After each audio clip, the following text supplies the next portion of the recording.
Hi guys, hope you're having a great night. This is Fred and Sheila with Hatfield McCoy Museum and Adventures and FS Investigates. Here is an update on Sebastian Rogers.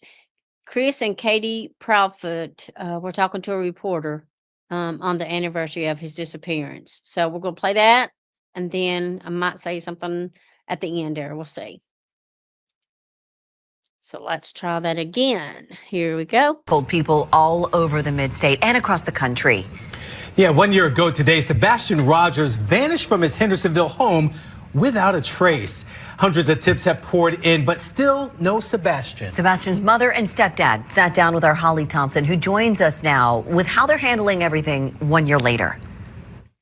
Tonight, in my one-on-one with Katie and Chris Proudfoot, you'll hear about the unwavering hope this family is clinging to and their message to you as they vow they will never give up in the search for their son. It's a living nightmare, to be honest with you. The teen with autism disappeared from his mom and stepdad's Hendersonville home in the overnight hours of February 26th. What would you say to him when he walked in that door? Oh, God. I don't even know if I'd be able to speak. I'd probably bulldoze him down with hugs. Honestly, when I picture that, I just picture being able to hug him, to hold him, to smell him. I mean, just to be able to hear his voice, to hear his laugh. The teen with autism disappeared from his mom and stepdad's Hendersonville home in the overnight hours of February 26th. We do believe there's a chance it is Sebastian. We're just trying to find out if that could be the case. Steve Fisher, a private investigator hired by Katie and Chris Proudfoot, says this video that first aired on WSMV4 could be a new lead in the ongoing search for Sebastian. Video from the night Sebastian disappeared. We went through over 100 hours of surveillance, and it wasn't until the third pass through the surveillance that we even spotted this person. And there's a person at 12:17 a.m.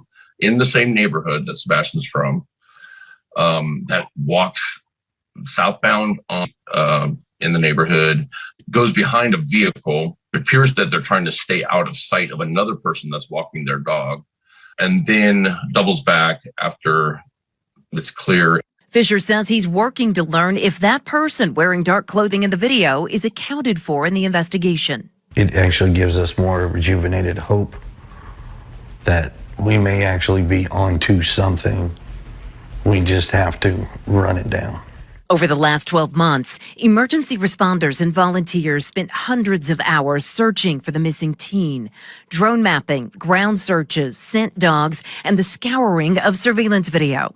Why do you think Sebastian is still missing? That's tough to say. I mean, it was the largest manhunt in Tennessee history for a child. And absolutely zero evidence. There's nothing out there. Law enforcement's working diligently. They are working hard over and over and over. What do you want to say to anyone out there who wants to say that one of you could have something to do with Sebastian's disappearance? I would say to pause and to think, and I would say to consider the sources of information. Try to make sure that you're getting legitimate information. Avoid the rumors. Katie and Chris say they're determined to bring their son home and want the community to stay focused. I want to ask everyone not to forget, and I want to encourage people to keep helping and to keep bringing awareness not only to our son but to all of the missing children, because they all deserve to go home. And if Sebastian's out there listening, I asked Katie what she'd want to say to him. I would say that know that we all love you, and that there are so many people that care and so many people that are looking, and hang in there and know that we're going to find you, know that we're going to bring you home. Investigating agencies say Sebastian's mom, stepdad, and biological father have fully cooperated, and there's no evidence to support foul play. Now, we also contacted law enforcement about the video in our story. The Sumner County Sheriff's Office told us that law enforcement had possession of the original video that the private investigator says is new since 72 hours after Sebastian was reported missing. And after thoroughly investigating this lead, they determined it has no relevance to the case. Now, you can watch my full interview with Katie and Chris Proudfoot on our WSMV4 app. Holly Thompson, WSMV4. The Amber Alert for Sebastian Rogers is still active, and the Sumner County Sheriff's Office says they're still looking for him. The sheriff posted on Facebook that his team is still following every lead and analyzing all evidence. The sheriff's office says there have been no confirmed sightings of Sebastian, but they haven't stopped trying to find him. They ask anyone with information to call TBI tip line. Okay, so there you go.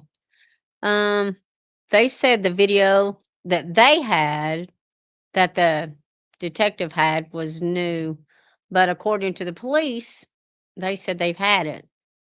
They had that video since 72 hours after he disappeared. We hope that he is found. And we said earlier in another video that we're going to try to go back and back down to Sumner and maybe look around ourselves again. We ask that everybody please keep this Sebastian's name in the public, and maybe with everybody's help, we can bring him home. We hope. Guess that's about it since Fred's not here. So I'm going to ask that you please like, subscribe, and share.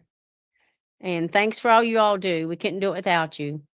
Hope you have a good night, and God bless.